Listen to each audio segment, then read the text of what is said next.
Hello, David. Hey, Cliff.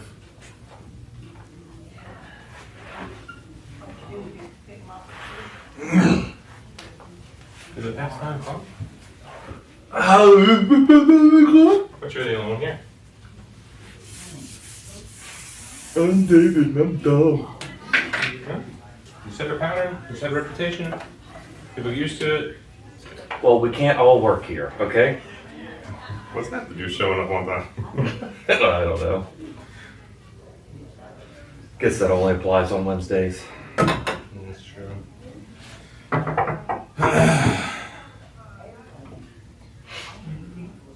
How's it going? How's work? How's life? How's Goto? Thriving? Good. Yeah, I have good. 15 carts I have to tell people what's wrong with on Monday. Okay. Only 15, huh? Alright. Yeah. Alright. That good? I told Tara that. She was like, well, how long does it take for you to diagnose them? And I said anywhere between like 10 minutes to a couple days. Yeah. And she was like, well, that's not going to work. And I was like, you're really good at being encouraging, Tara.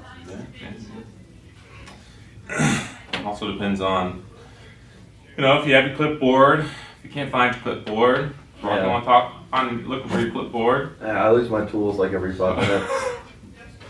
I don't know how. I don't either. It's so organized in there. It's chaos all the time.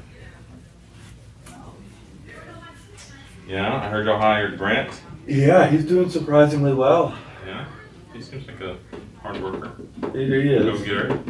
Yeah. I'll just hire him. The main thing when you're driving is just to not get frustrated. I mean, you know that. You get frustrated and everything falls apart. That's true.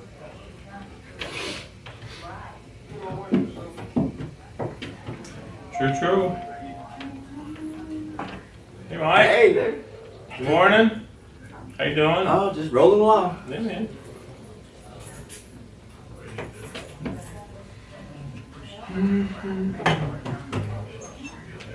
Hey, Mitch. All right, and you?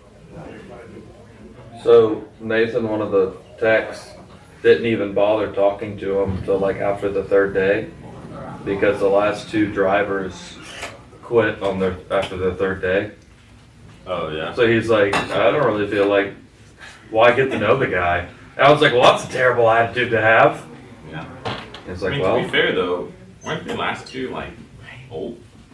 yes. At least the last one. I don't know about the last two. What? Oh, it was. But the last guy walked in was like, hey, you'll Here hire it is tires. It was Yeah. like in his 60s. So they stay up. Yeah, pretty but These are before that, it solid. was. Oh, good, good. But I've done some several curb shots on this one over He here. quit. So it's got a chunk out of it. Last Yeah. name. Jim We Lindsay? have electric Yes, tugs yes. with tractors, we drive on the ramp, Oh, yeah, well, I mean, and they've just gone to solid tires, which is all right, but you feel. not that we Oh, can wait. yeah. yeah. Before you see Every them. crack, Yeah. sidewalk, everything. Yeah, Almost died. I know, but it probably wouldn't have been as bad if it This wasn't side old. this Hey, How you doing? all right, man. Good to see your Maybe. smiling face. Maybe. Yes, sir. Shirley said you got your seat this morning. Oh, yeah? I said, do we have a sign seat? Hey, mama. We're in alphabetical order. A's are right here. Oh, sorry, let me fix that. Did you see that your work's recording next month? I like Do that? Yeah, I am. Next week. I gotta have. I need to meet this puppy No, you you have got. to be here. No, I'm just kidding. Which one? Ollie? That's fine. Any week you can't be here. He's I'm a. But old I've structured it now. now so and where I fat. have 12 men. So, So you only So do we one got a- year.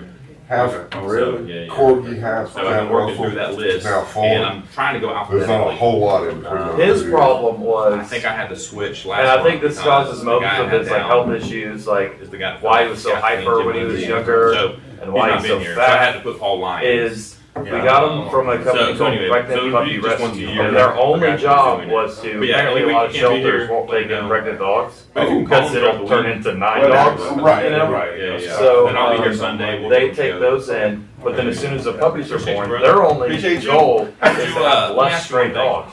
So How would they you like the fix job? them as soon as they're born. Oh, Like So a week I later. currently Well, do that's what they do with Buddy. I create, Yeah. yeah, which it doesn't take that, long. the Because vet we do it through Life we Post. got it in Life the Post rescue. right now said he will was like fixed automatically way too early. do it for Yeah, you. you're supposed to wait till they're Where like 1.5, Yeah. depending on the and knows who breed. does what But with him, before, so- and then it will Does that make it automatically crazier? create Yeah, a list and the next you month. can look But I at them have and to go tell, through it, like, make if sure, you like, get what I'm saying. Yes. Like, yeah, sometimes it'll put someone in a That position might- where I'm like, You know, So I don't think he- that If we person love would this do dog that to kind of death, but thing, he or- is, It's hard to explain, but anyway, I Yeah. need to pass it on to someone. It So wouldn't he, take a long like, you time. know, it would just be His like, hormones are all When I jacked do up, that, I think, and that's why he just retains weight. He's got like baby fat, Right. you it usually know, takes me about an hour. basically like 70 You at would this just need point. to Right, learn, you know, the layout of my post and how to do it. So was he I need to pass it on to 157? someone. And I've been thinking about What do you you for a mean? while. I just haven't said anything. A little bit of everything. I've been trying to Oh, find yes, Kind of yes, dog. yeah. so that it's On paper, as easy as possible. and apparently a lot of Like most rescue will places do this Okay. because certain, so, like it think makes it about more Think about adoptable. it. Right. He's a pit mix, you can look at him and tell, If it's but not you, I'll on find someone paper, else. Okay. he's a lab But boxer. you used to mix. do it, so you. Oh. Yeah, I mean, I did. But all you're doing is And, letting people in. You Like, know, you're boxers not. are kind You're of not. like anyway. Yeah, but from No, I thought what they that's said, what You're not making there's sure a lot they're of here. people, they won't adopt pit bulls because they think that they're gonna be aggressive or whatever, Right. and it's like, only if you raise them that way. Exactly. So, they They had did to that. make it rotate. Yeah. So, yeah. Yeah. Hey. But like, you know, I'm a worship coordinator every month who handles everything after I Good do. morning. Sometimes people text me when I do the assignments, they'll text me and say, hey, I want to be there. I'm like, that's now in the hands of the worship coordinator. You need to talk to him. Like, I'm not doing anything once it's you know. It's 9 o'clock already. I like your shoes. Thanks. Thank. Oh, it's good shoes. Yeah, it was- Thank you cards now. your shoes are okay, but I like his more. They're old. Need new ones. What's wrong with Yeah. them? This old worn And out. next week. I take a lot of pride, And and I've never done this with a pair of dress shoes, but I take a lot of pride in wearing a pair of tennis shoes. He goes to So like my with feet them are to the actually class. touching the ground. Right. Mom, the You parents know? have one What thing change to of do. what you have to, right? Right. Shadow. Because like the 2 weeks before then is when they're the most comfortable, you know? They They like, yeah, they actually fit your foot perfectly. That's hotel in downtown Delaware, which. Sorry, Mike. I mean, think about it. When you Oh, first first How about that? I walked away and forgot. Nike, bam! You had to open it up with Nike. Yeah. Place for worship. And the coming church is right. He's got a heart like a preacher. Well, he's got a connection here in Sanibel. So admin, I think he teaches marketing at UNG. So Pate's gonna visit around and see what fits him. That's Brother, you good? You feeling good? Yeah. Mom and Daddy need a vacation. Morning, Brother Larry. All right, it's a little bit past 9. Good to see everyone this morning. Go ahead and get started. We're in chapter 5. This is our 5th week going through Genesis life lessons through the book. Once again, I've said it almost every week. I'll say it again. There's so much to learn from every book of the Bible, obviously. There's so much that we learn from Genesis that is unique because it's how, you know, the world was, it's the origin of so much, the world, creation, sin, how humanity fell, and we see just so much that's unique in the book of Genesis, not just history, but how everything started and everything had a beginning at some point. So we'll be in 3 chapters, chapters 6, 7, and 8. We're looking at Noah, the flood, and the circumstances of that time, why God sent the flood, because there was such an overgrowth of evil in the world, and how Noah stood out from all of that. Noah and his family, 8 people. I'm one of 8 in my family. My parents had 6 kids, 4 girls, 2 boys, and so we're a family of 8. So I look at Noah a little bit differently than some because I know what it's like to be in a family of 8.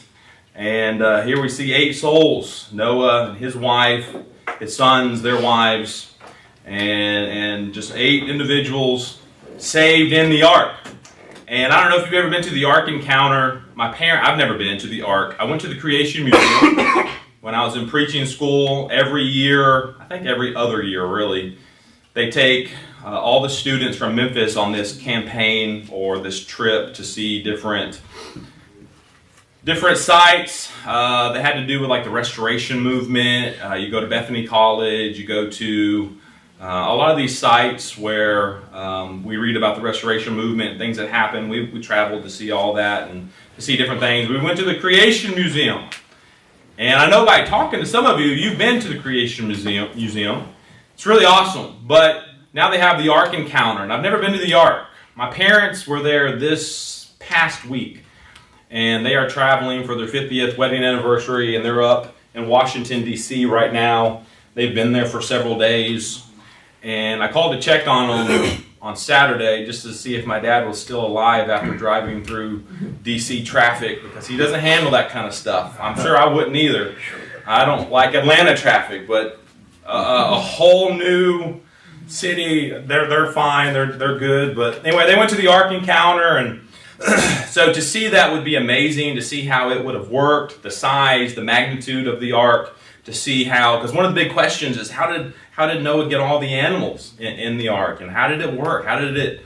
We have all these questions. But anyway, so that's our thoughts in our lesson this morning, Genesis 6 through 8, staying afloat in a flood of evil. So one of the things that we're going to do this morning is really compare and contrast the good, the righteous, and the unrighteous person. Because we see that in our text. When we go to Genesis 4, Cain and Abel, which we were there last Sunday morning, Cain and Abel, right? We have this beginning in Genesis 4 of good and evil. Not necessarily from a spiritual God versus Satan standpoint, but humanity. We see Cain and we see Abel, two very different brothers.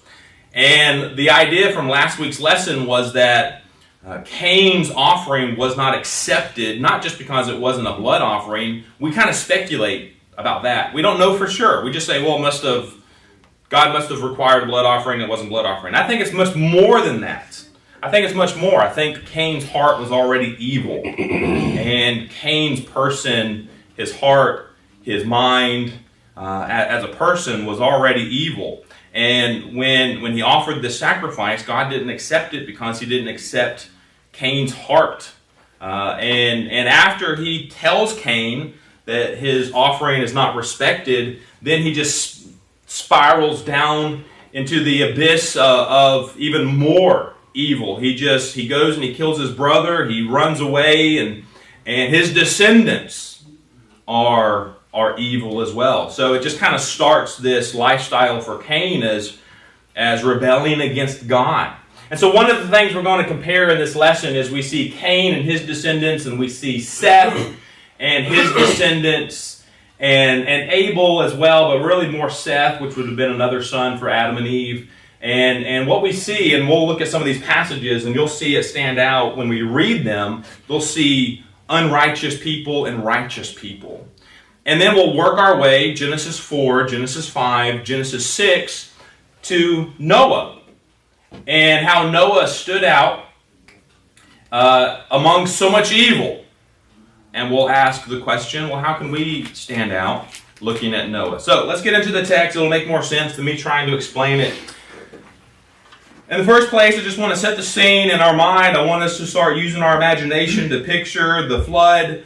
I know that we oftentimes picture the flood because of BBS growing up years ago. You know, we kind of picture probably more of an innocent scenario, this picture that, you know, all these animals, and then it started raining, and it just rained and rained and rained, and all the people, you know, living their life casually, and it rained, and we don't picture, I don't think, the severity of the flood.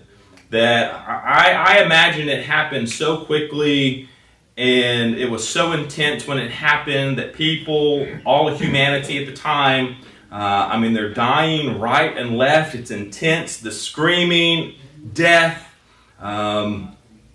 It probably was an intense situation. It is a picture of God's judgment. It is God's judgment. That's why He sent the flood. He's bringing judgment. It's like Sodom and Gomorrah, and God sends His judgment upon one city. But the way that He does it in that city is He sends fire and brimstone from heaven to utterly destroy the city of Sodom and Gomorrah because of their wickedness. And so the flood is God's judgment against sin that is so widespread throughout the world. And so it wasn't as innocent as maybe we are used to picturing it. I've often heard people try to say that perhaps it was happening so quickly that no one had the opportunity to even know what was happening. Maybe that is the case. Or maybe it happened quickly but slow enough that they did realize their situation and they went and they were banging on the ark, right? We don't know that. That's just kind of people trying to dramatize the situation, trying to picture, were they banging the last minute on the ark and Noah's refusing to let them in? We don't know any of that. But we do know that the flood was intense. And so we're trying to picture the flood and that time. Now, we also need to think about some genealogy here. We have the genealogy of Adam in Genesis chapter 5. In Genesis chapter 5.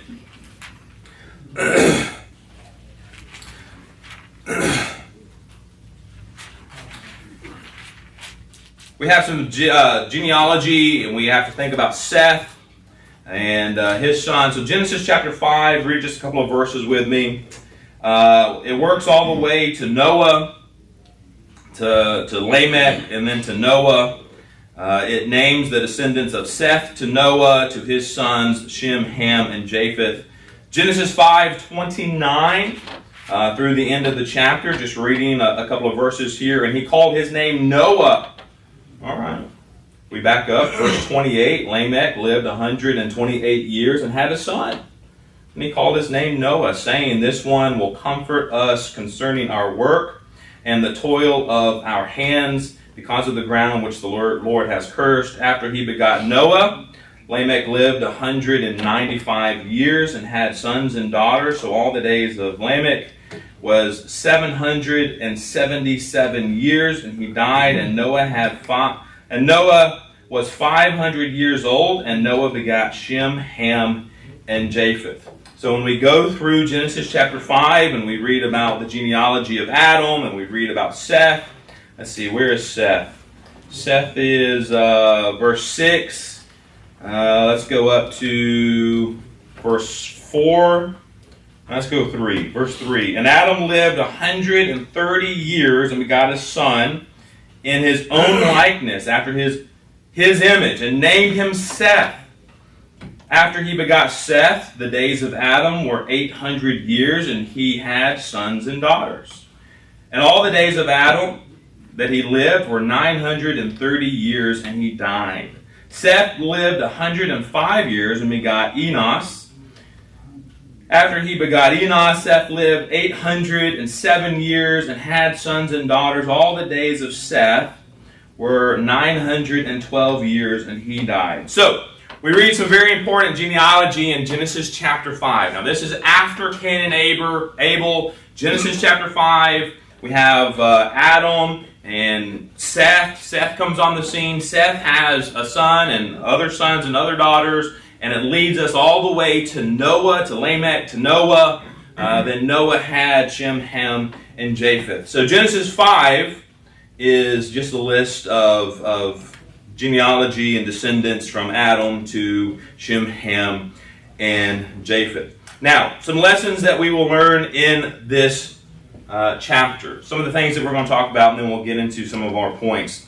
Genesis 4 shows that sin is taken root in the human family. So sin has taken root in the human family. Go to Genesis 4, verse 16. Then Cain went out from the presence of the Lord and dwelt in the land of Nod on the east of Jordan. Right? So sin has taken root in the human family. And I think it all really begins with Cain. It was introduced with Adam and Eve. I think we can make that argument. The sin's introduced into humanity, Adam and Eve. But Cain, we'll see, as he makes this offering, it is not respected and accepted by God. He rejects it. Cain leaves, verse 16. He went out from the presence of the Lord, and he dwelt in the land of Nod, on the east of Eden.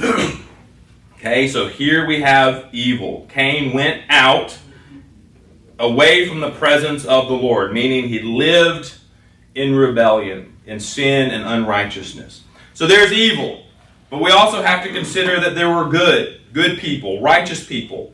Go Genesis not 16 but 26 and notice what it says.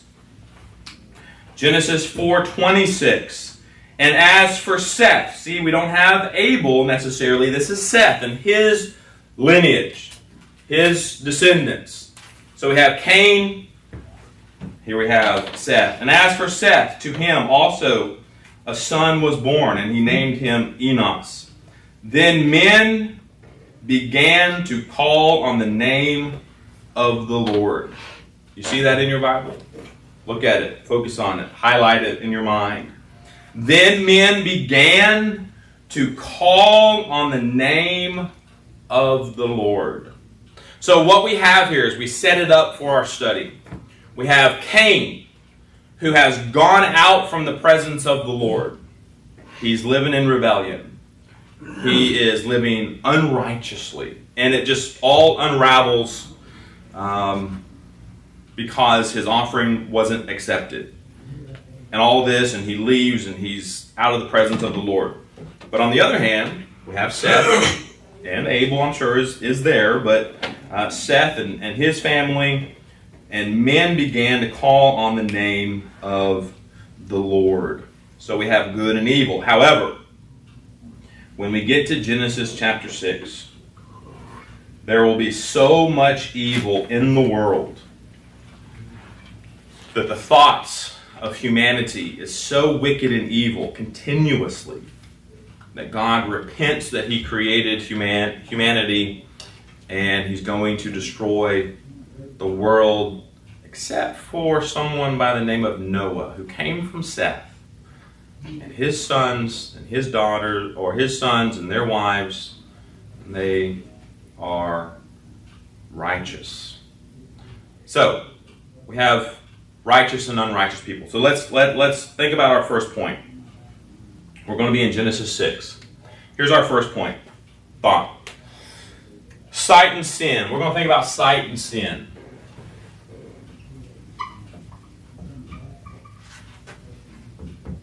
Sight and sin.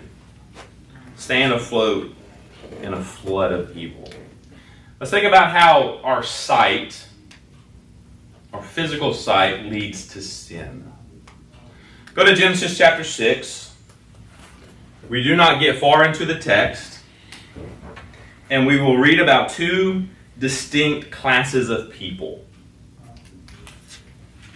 In Genesis 2, let's read verse 1, but we'll focus on verse 2. Now, it came to pass, when men began to multiply on the face of the earth, and daughters were born to them.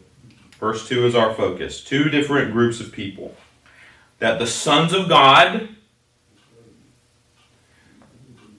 saw the daughters of men, and they were beautiful, and they took wives for themselves of all whom they chose. So who are our two groups here? Sons of God and the daughters of men, right?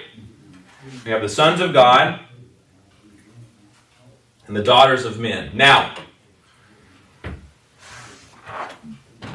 you will come across, perhaps, I don't know, but it's out there, a lot of interpretations, a lot of different interpretations and thoughts as to who are the sons of God. Some will suggest that they are fallen angels, and they saw the daughters of men, and that they took them for wives, and they reproduced. I don't hold that. I don't know. I've heard some decent arguments as far as that. In fact, one of my really good friends holds that view, and he wrote a book on it, and I have it in my library. He gave me a copy. And I haven't read it to really understand his argument to support that idea. But it's out there that the sons of God are fallen angels. They took the daughters of men, they married them, they reproduced with them, they cohabitated with them, and then we had, I don't know. I don't see that. So this verse is subject to various interpretations. There's a lot of interpretations of who they are. I follow the view that seems to be most consistent with the text. So the sons of God were the descendants of Seth, the righteous people, the righteous class. They are those who followed the directives of God. They are those who, Genesis 4:26, they are the ones who followed God. The sons of God. They are the obedient. They are the righteous.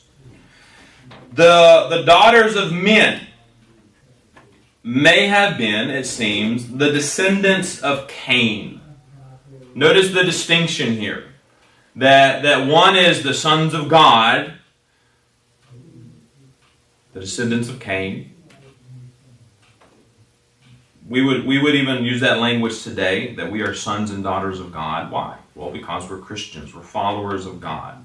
Well, I think that's what is being said here, that these sons of God, descendants of Seth, they are the righteous class. Then you have the daughters of men. They may have been the descendants of Cain. They are the worldly class, the irreligious people. And it may be a description that is more general in nature. Cain's descendants partook in his nature, sinful nature. They were materialistic in their outlook, and they were carnal in their behavior. And so here you have the two groups of people. You have the daughters of men and the sons of God, the descendants of Seth, the descendants of Cain. You have religious and unreligious, irreligious. You have faithful, unfaithful, righteous, unrighteous. And the descendants of Cain saw the beautiful descendants of Seth, took them as wives. And our focus is on sight and sin. So notice Genesis 6 and verse 2 again. What does it say?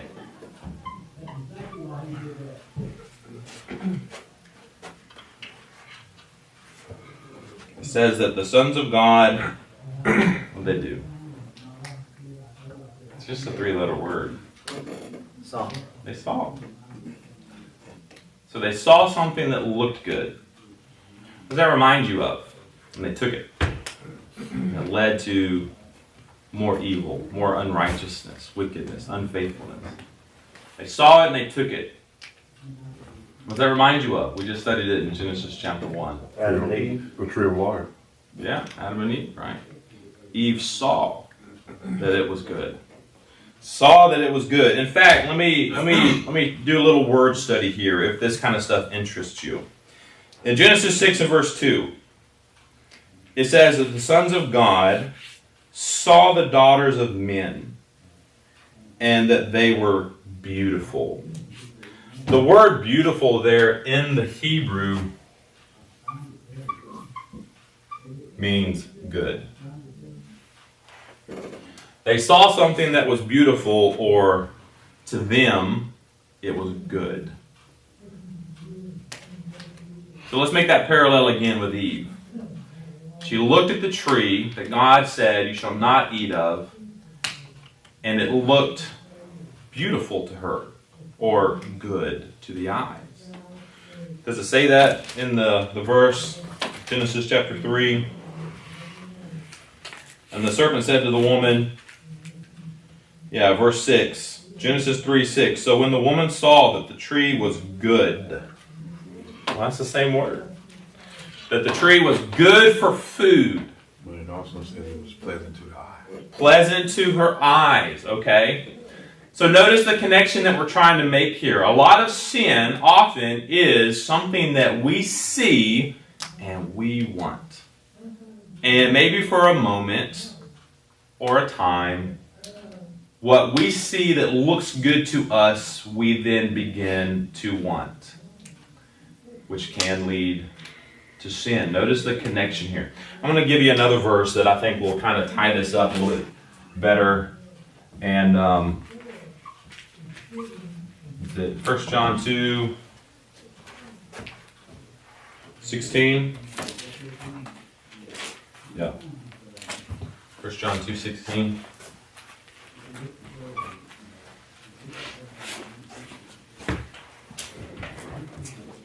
First John 2:16. John says, let's back up to 15. Do not love the world or the things in the world. If anyone loves the world, the love of the Father is not in him. For all that is in the world, the lust of the flesh, the lust of the eyes, the pride of life, is not of the Father, but of the world. And the world is passing away, and the lust of it. But he who does the will of the Father abides forever. So we have the lust of the eyes, meaning we see something with our eyes, physical sight, that we want, we desire. We see it, we lust for it, we obtain it, when God has said, you shall not. You know, a lot of the things that we might see physically, God has boundaries, God has rules, God has a way in which we can enjoy those things. But when we go outside of His realm of expectation and the laws that He has set, when we see something and it looks good, and we take it for ourselves and we indulge in sin. And notice the connection here. We don't have a lot of time to spend on each point. I will run out of time quickly. So notice first the connection here between sight and sin. The sons of God saw the daughters of men, that they were beautiful, and they took wives for themselves. They saw it.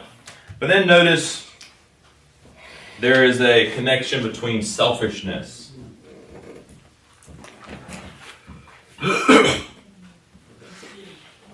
and sin. So we have sight and sin, now selfishness and sin. They took it.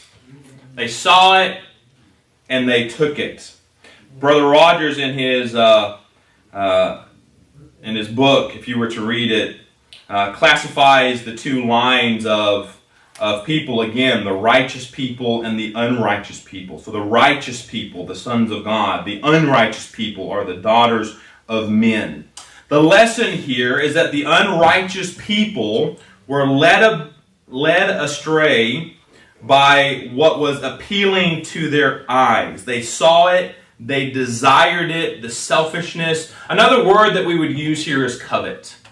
And God says, you shall not covet. Do not covet what your neighbor has. It doesn't lead to anything good. It's selfishness, and it leads to sin. But they saw the daughters, and they desired to have them. The selfishness. Brother Rogers points out, again, that word beautiful. It looked good to them.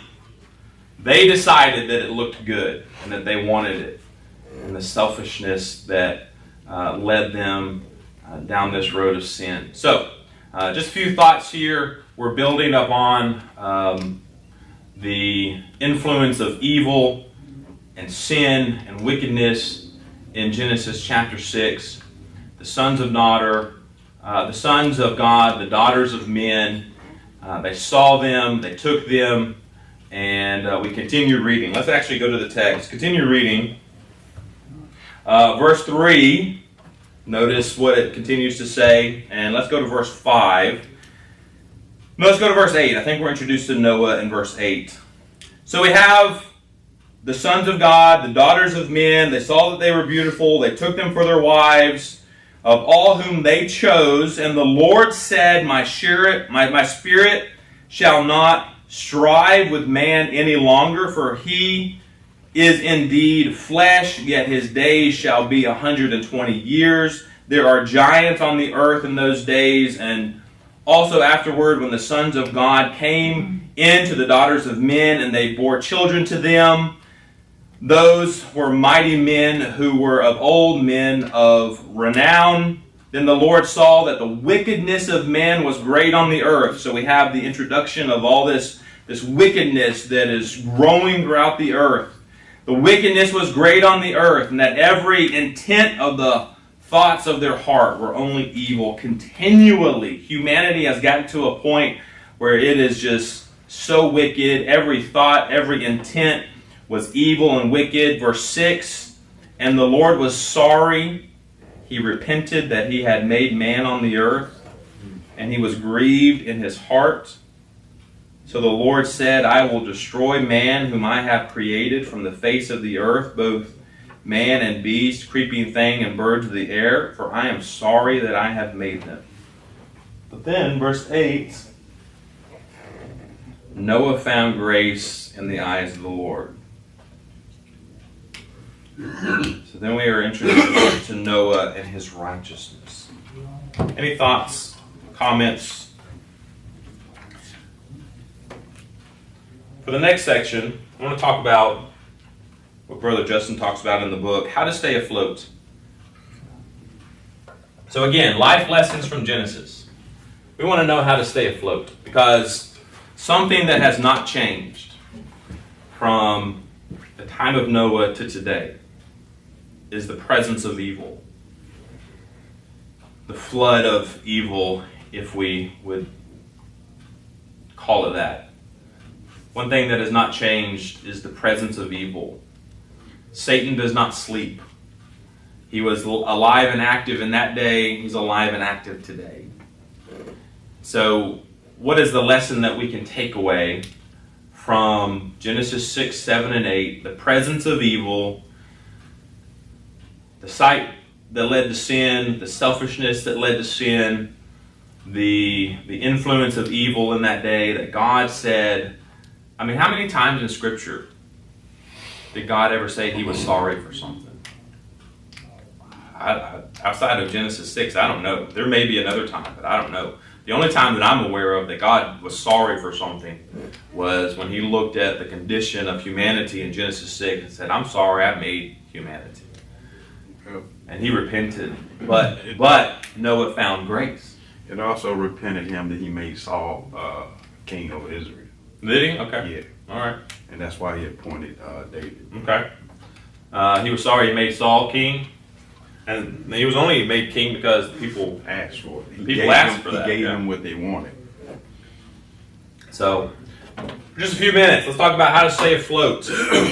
What would you say? Do you have any thoughts? I have a couple. I have two that he presents in the book. What would you say? How do we stay afloat in a flood of evil? Well, let's talk about Noah and the ark and the time that he built it.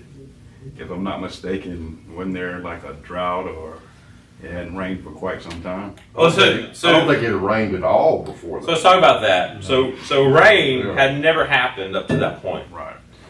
So that is something interesting that I have in my notes. So imagine the faith of Noah. The faith of Noah. When God said, I'm going to make it rain. And Noah was like, what's that? I mean, it's been raining, for like a week now?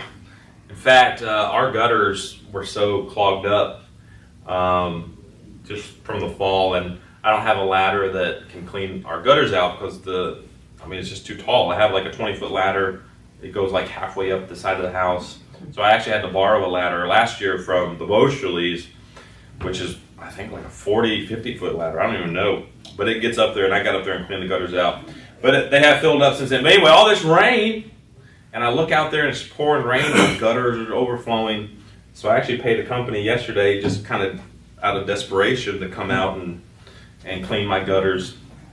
And just because it won't stop raining. And I heard that we're supposed to have more storms today or tomorrow. I don't know, this weekend. But anyway, it won't stop raining. So we are very familiar with rain. But imagine Noah. So my understanding, and Charles and you and Charity, you've been to the Creation Museum, and they talk about this. I do. When the world was created, it seems, and I can't remember all the facts, the information, but there was some kind of canopy around the earth that was unique and A higher oxygen content. yeah, there was something about the environment and a canopy around the earth in that day, and it never rained. And again, I don't remember all the details. There might have been like a dew that watered the earth, but never rain from heaven, like a mist. So all that will change after the flood. And along with that argument that in that environment, people lived longer. That's why you see all these men like Adam living 900 years, 800 years, and they lived for almost 1,000 years in that time. Just a very different environment, completely different. But after the flood, everything changed. The environment changed. That canopy is gone, and the atmosphere obviously changed. And ever since then, lifespans have gone down. From living 900 years, Methuselah lived 969 years, but I mean, it's going down ever since then. The picture they paint in the museum it was hurricanes, cyclones, the earthquakes everywhere, all over during the flood. It wasn't just rain. The whole world was being changed. Yeah. So people think of it just rain, like you said a few minutes ago, but it was worldly disaster is what it was. Yeah, I mean, I think Genesis 6 says that the earth was broken up and water like gushed out of the earth. Yeah.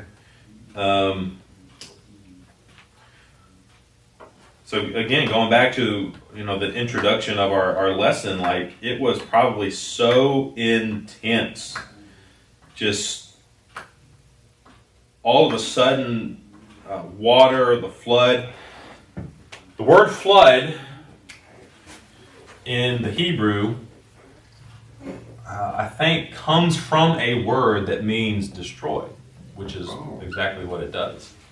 And so God is sending a flood to destroy everything that lived on it, pretty much. So, but anyway, going back to just Noah, imagine God saying to Noah, "It's going to rain," and Noah's just like, "It's going to what? It's going to rain. I've never seen rain. I don't know what rain is." But also just imagine Noah telling all the people in that day, like, "Hey, it's going to rain. You better repent." And they're like, "You don't know what you're talking about. Water doesn't fall out of the sky," right? So just imagine, again, the faith of Noah to listen to God. God said, "Hey, I'm going to send a flood. I'm going to send water from heaven. I'm going to make it rain. It's going to rain for 40 days and 40 nights. Build an ark out of gopher wood." And he does it. I don't know if you had any more thoughts, Mitch, but we just kind of took it and ran with it and carried it. And Well, and you're on the point of what I was trying to make. Again, not raining, and then God tells him to build this ark, verbatim how to build it. Yeah. And you just said the faith of Noah. Mhm. According to Scripture, it tells us to live by what? And not by what? not by sight. Oh, yeah. That's my point. Okay. Live by I bet he faith. was made fun of, though. A lot. He was. No, he was. A lot. He did. He was made fun of. And they thought he was crazy. But, I mean, and just think about that as Christians when we profess to be children of God. And people are like, man, this, that, and the other. Even Jesus said, we won't have peace here because they ridiculed him. He also Even his own people. So imagine, he could suffer that. But us as human beings, our mental, we can't live in our mental, we have to live in our spiritual. He also prepared way ahead of time in order to stay afloat in a flood of evil. Which is probably one of the next points you're going to make. Not exactly, but yeah, great point. He prepared ahead of time. Yeah. How long did you might know how long it took Noah to build the ark? Doesn't it say? What did it say? Well, How long did it? Well, 120 days or something? 120 days to No. build it. 120 Several years. months. It was 120 years Yeah. that he preached the flood coming. Yeah. So I guess that in that Let's time see. period, He was 600 years old when the flood came. Noah was. Okay. Verse 6 Genesis, was 600 years old. which chapter? Verse 7. Chapter 7. 7 verse 6. Noah was 600 years old when the flood waters were on the earth. well, Was gopher wood prevalent at that time?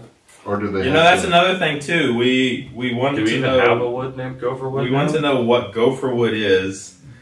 I mean, was it nearby that he could just I- cut it down, or do they have to kind of go get it and bring it back? What you got? I found out something interesting, but I said, okay, the world wasn't quite shaped like that. You know, the only place to find gopher wood, only place, is like down in Florida. And it existed, but I think, they used to make fences and all kind of stuff Oh, out of really? it. Yeah. So we but have it in today's. that I had to go back and do it, but that somebody brought that to my attention and I researched and I was like, Could be like cypress. Possibly. Could be, yeah, it could be that they just called it something different. I've never heard anyone say for sure, just that we don't. And why did God ask for that particular wood? Was it a good hardwood that would sustain the floodwaters? I don't know. Maybe he was just testing Noah.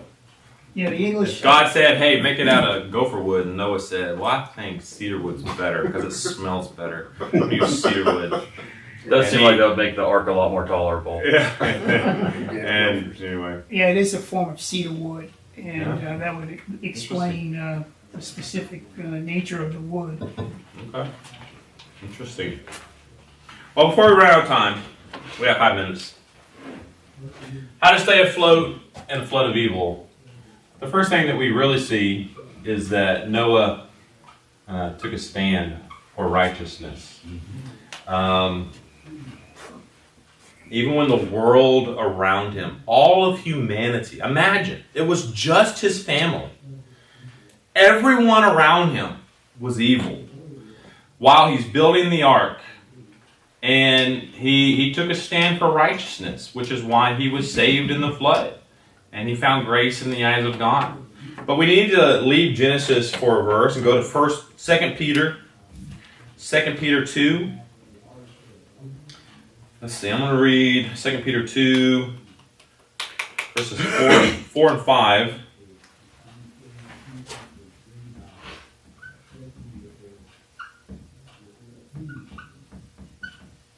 Second Peter 2, 4 through 5. For if God did not spare the angels who sinned, but cast them down to hell and delivered them into chains of darkness, to be reserved for judgment, and did not spare the ancient world, but saved Noah, one of 8 people, a preacher of righteousness, bringing in the flood on the world of the ungodly. So notice that he was a preacher of righteousness, meaning he just took a stand for righteousness. He took a stand for God. He stood up for righteousness. But notice the two words that they're compared and contrasted here. That he was a preacher of righteousness. So you have the righteous people bringing in the flood on the world of the ungodly. So you have righteousness and ungodliness. You have unrighteousness. And Noah was righteous. The rest of the world was unrighteous. And so take a stand in a world flooded with evil. Take a stand for righteousness. But then the second point is not only did he take a stand, he obeyed God. He obeyed God.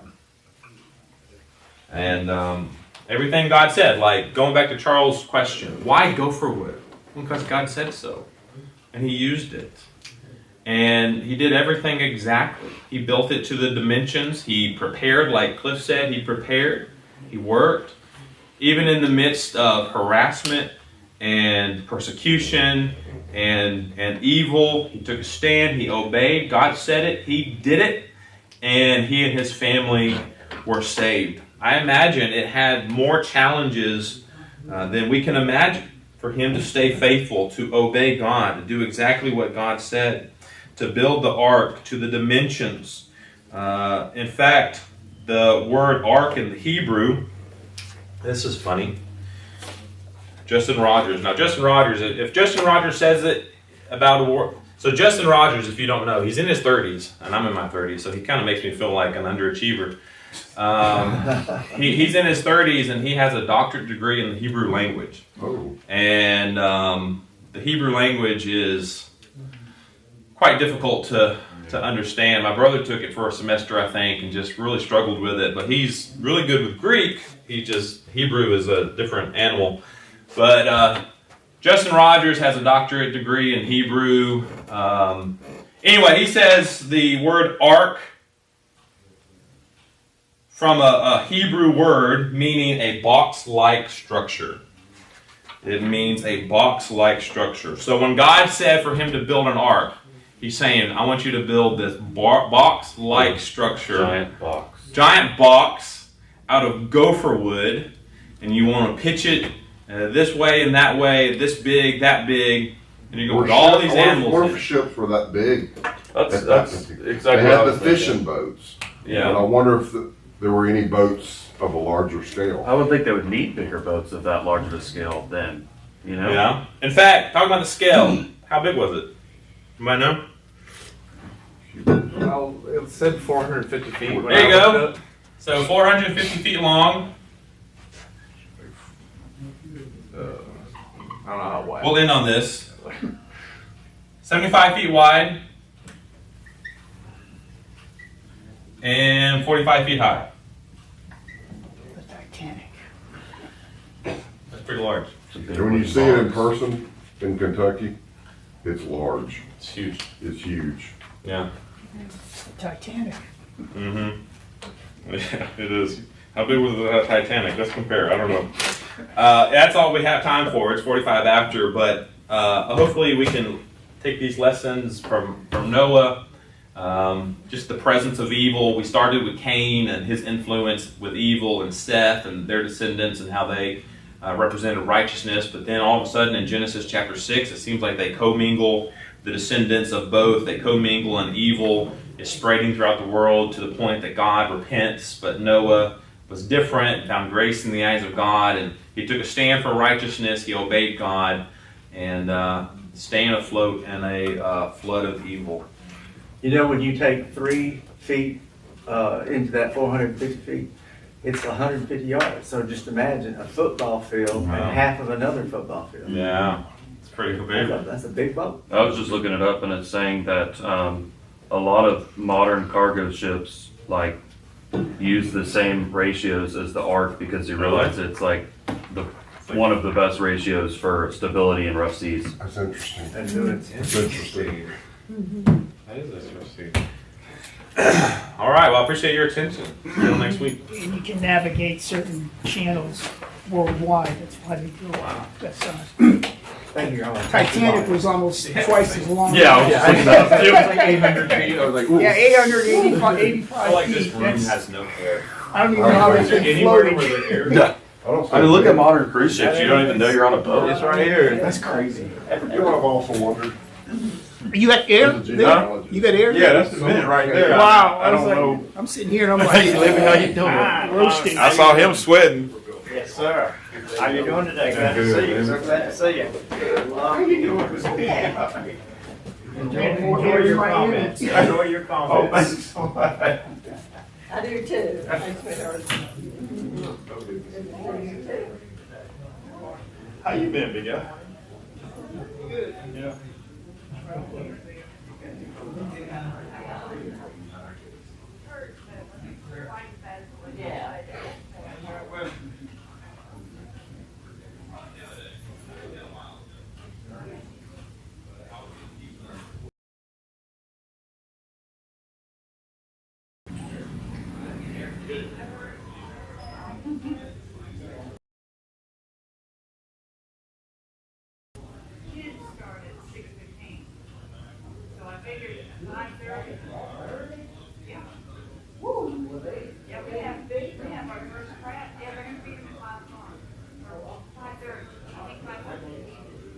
Yeah, I think everybody, I think that's it.